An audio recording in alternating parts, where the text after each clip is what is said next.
Hello, ladies and gentlemen. Welcome to the Paul Revere Project, a public service presentation of StopAndThinkRadio.com. My name is Alexander Francis Xavier Matulowicz. As my friend John says, don't forget the Esquire. I've been in recovery from my name since birth. Past first grade, learning how to spell it. Starts at A, ends at Z, get just about every letter in between. Last year, a group of us saw that something needed to be done about what's going on in America in terms of dysfunction just going out of control. So in August of '08, we started Stop and Think Radio, and then created a website, StopAndThinkRadio.com. As we've progressed in our research, we've found out that addictions are multiplying at a rate faster than we can count them, and something must be done to take the stigma away from all these addictions, to try to provide alternatives and solutions to help deal with these problems, because they're pulling America apart in the midst of economic collapse and chaos. So when we call it the Paul Revere Project, what we're out to do is to spread the alarm to every middlesex village and farm throughout Massachusetts and eventually throughout the entire country, letting people know that dysfunction is mainstream, but there is a way out. In 1930s, Dr. Bob Smith and Bill Wilson, a businessman, with their friends, created 12 steps of recovery that were originally designed to deal with the problem of chronic alcoholism. They dealt with low-bottom drunks. But over the last 70 years, these steps are now mentioned in Finding Nemo movies, believe it or not. They're jokes on ER. I remember watching the Seinfeld where George was all bent out of shape because he didn't get his ninth step amend. These steps are known in popular culture. It's part of the mainstream. It's now a self-evident truth. Recovery is part of the mainstream culture, just not the doing of it. We need to go one step further and take the stigma out and apply these principles to all the different issues that America has to face. We've created a few videos here to try to highlight and illustrate what we're trying to say. The first video is something we shot last year with the green screen, a small video student production, called America Needs Recovery. Tell us what you think. Hello, ladies and gentlemen. My name is Al Matulowicz. When I first checked into a detox hospital, I didn't know, over 25 years later, I'd hear a probation officer at the probate court rush to confirm that those years of experience, if you're paying attention, would be the equivalent of a PhD in both sociology and psychology. Maybe so. As an alcoholic, all I can say is what I've seen and learned. My discovery, as I've gone through recovery, seeing what character defects and problems I've faced, they mirror the very condition of America itself. America is drowning in a sea of drugs and alcohol, games, distractions, and escape, and is in need of self-assessment, based on genuineness, by a people trying to be real. We cannot afford to get political about this, or attempt to grab some moral high ground for the sake of exploiting some personal issue. The 4th of July weekend showed clearly to me our country is unmanageable and needs to be restored to sanity.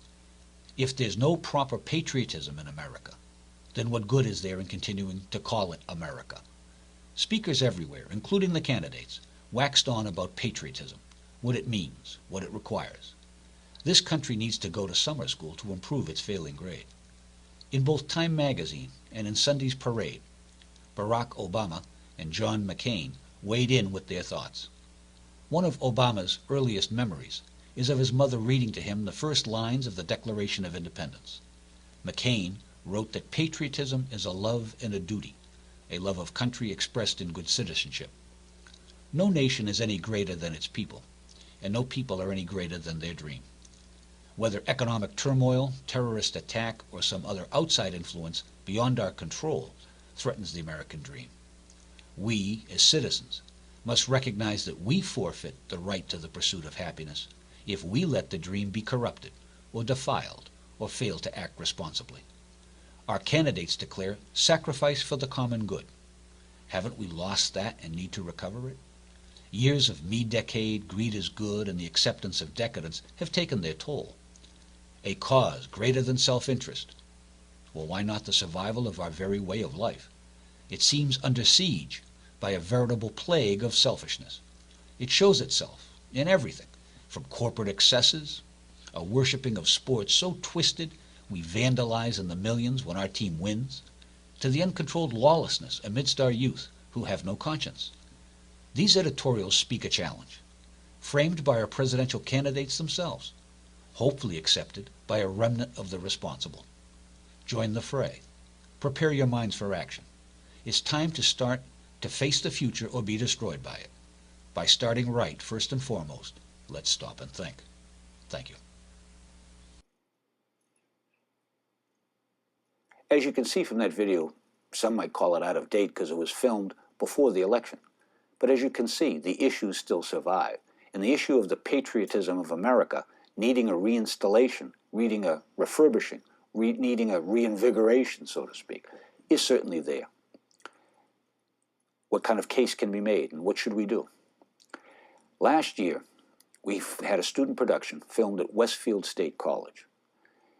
It was in the hopes that, along with some other videos, we could make a presentation to a major network.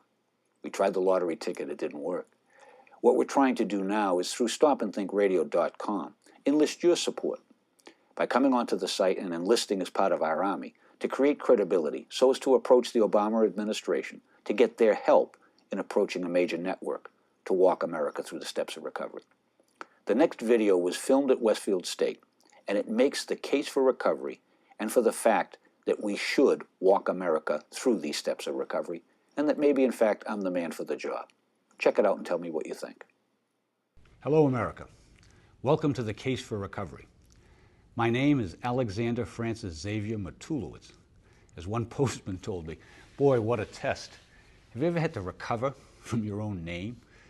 This program seeks to make 3 points. First, we're all eligible for recovery. Second, the way is simple, basic, vanilla, generic. We don't have to reinvent the wheel. Third, I've been prepared for facilitating this process my entire life. Point 1, that we're all eligible. I declare out of the authority of my own experience as former spiritual director of the Church of Recovery. We're all recovering from something. That was our motto. Years of interviews, conversations, and meetings has shown unanimous agreement to this proposed truth. We're all our own worst enemy, in one way or another. How has the problem manifested? The statistics are frightening, but real. Textbooks suggest 8 million alcoholics in this country. Others say up to 10% of the population, a staggering 20 million plus. News reports in Massachusetts alone show upwards of 50% of certain municipal fire departments are staffed by substance abusers, either active in addiction or active in recovery. Millions more are ensnared by drugs. Many drugs, like ecstasy, didn't even exist years ago when I was in college trying marijuana. Programs like weed now paint suburban marijuana sellers as mainstream. We're shocked at the stories of how it's easier for a high school student to get a bag of heroin than a six-pack. The alcohol and drug problem alone has had such an impact that we could see elevating recovery to mainstream just to accommodate that. With psychologists declaring that those who are addicted affect the lives of 6 people, the math doesn't lie. Take all the addicted people times 6, you've got the entire population. But the case for recovery goes far, far beyond that. It is imperative that we expand our thinking to just actually see what each of us may need to recover from.